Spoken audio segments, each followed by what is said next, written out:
দর্শক, Ayatollah Ali খামেনির শেষ বিদায়ের আনুষ্ঠানিকতা চলছে, আমরা সেখানে সরাসরি ছিলাম।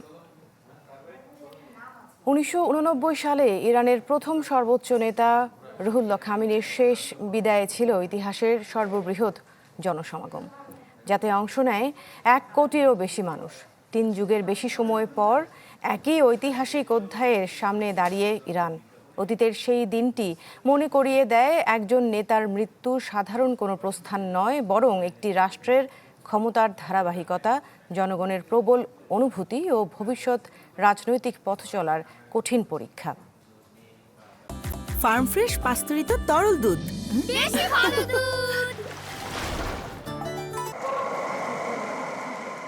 ১৯৮৯ সালের ৬ জুন দিনটিতে ইরানের ইসলামী বিপ্লবের স্থপতি ও প্রথম সর্বোচ্চ নেতা আয়াতুল্লাহ রুহুল্লাহ খোমেনির শেষ বিদায়ে অংশ নিতে তেহরানের রাস্তায় নেমেছিল ১ কোটি ২ লাখ মানুষ, যা সে সময়ের ইরানের মোট জনসংখ্যার প্রায় ৬ ভাগের ১ ভাগ।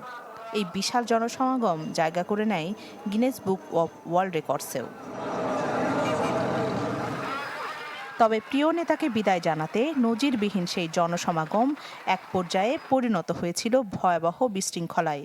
তীব্র গরমের মধ্যে শোকাহত লাখো মানুষের চাপে মরদেহবাহী গাড়ির এগোনো হয়ে পড়ে কঠিন।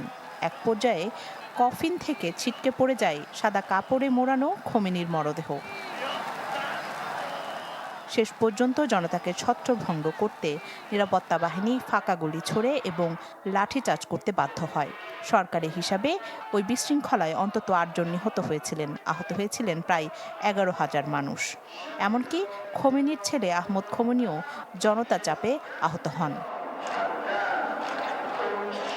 সূর্যাস্তের আগে দাফন অসম্ভব হয়ে পড়ায় কর্তৃপক্ষ শেষ পর্যন্ত দাফন স্থগিত করতে বাধ্য হয়।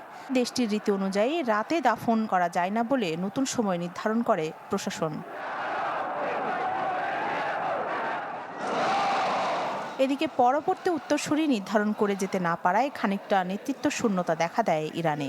এরপর তার উত্তরসূরি হিসেবে তৎকালীন প্রেসিডেন্ট আলী খামেনিকে অন্তর্বর্তী সর্বোচ্চ নেতা করা হয়। পরে তিনি ইরানের সর্বোচ্চ নেতা হিসেবে দায়িত্ব গ্রহণ করেন এবং ৩ দশকের বেশি সময় ধরে দেশ পরিচালনা করেন। চলতি বছরের ২৮ ফেব্রুয়ারি যুক্তরাষ্ট্র ইসরায়েলের যৌথ হামলায় নিহত হন খামেনি সহ পরিবারের বেশ কয়েকজন।